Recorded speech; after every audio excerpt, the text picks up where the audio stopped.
at UF Health Jacksonville with one of the newest rhinologists. Let me get this right, sinus and skull-based surgeons. This is Dr. Faraz Sabeh. Thank you so much for having me. Nice to meet you. Thank you for having me. And welcome to Jacksonville. I know you've been here for a little bit, but how exciting. Yeah, thank you. So tell us a little bit about yourself. Where are you from exactly? Yeah, so I was actually born in Tampa, Florida. Oh, I love and that. I actually went to medical school at UCF. Did you really? Yeah, I did. But then did my residency and fellowship outside of the state, Cleveland Clinic, then Harvard, and I just came back to Jacksonville now. And what kind of led you into rhinology or sinus and just working with the head in general? I just love the anatomy, the disease processes that we can help patients with, the technology that's involved in doing those kind of cases. Right. It's just very fascinating. Yeah. So what exactly do you do then as a rhinologist? Because when I think of like a rhinoplasty, I think plastic surgeon, but that is not the case for you, right? Correct. What exactly do you do in your profession? Yeah, so I deal with everything that's nasal and sinus related. So any disease processes that affect the nose. So people that have sinusitis, which is, infection of the sinuses. It could be something that's, short-term acute or something that's more chronic. People can have a sinus infection that actually lasts for years. No, are you serious? Yeah, and in many cases, those patients need some nuanced medical treatment, but sometimes even a surgical treatment might be necessary. Okay. Imaging might be needed. We do a nasal endoscopy in the office where we use a camera to look inside the nose. Right. There's a lot of things that we can do to help diagnose those patients and help them. I also deal with, cancers of the sinuses, of the nasal cavity.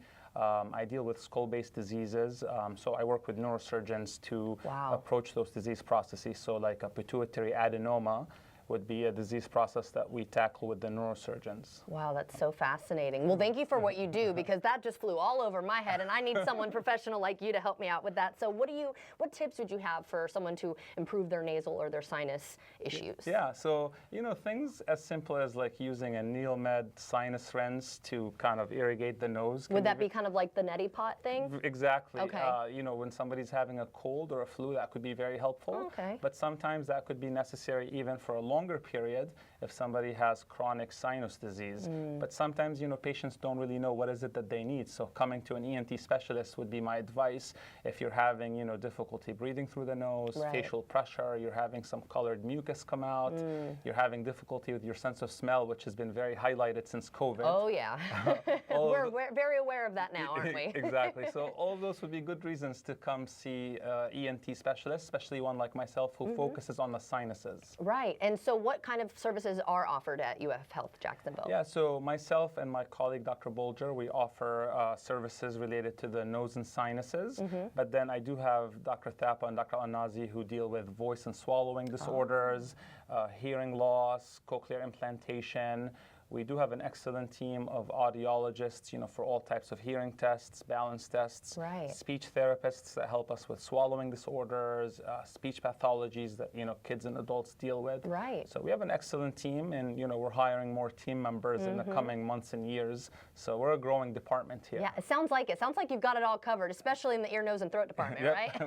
Yep, for so sure. If somebody is interested in learning more, do you recommend that they head to y'all's website or just come in or get a referral? How does that work? Any of the above. So our website, has all the information that's needed in terms of, the providers that we have, the different locations where we practice out of. But then, if anybody comes in the office, I'm happy to see anybody for any ENT problem. So what I tell patients sometimes is, even if you come to me for an ear complaint, and I have a partner who's more specialized in the ear, I can help you get there. Oh, okay. Wonderful. Well, thank you so much, Dr. Sabeh. It was so nice to meet you, and good luck with everything. Thank you. Appreciate you having me. Of course. Thank you. And if you'd like to see this interview again, everyone, just head to First Coast News Plus.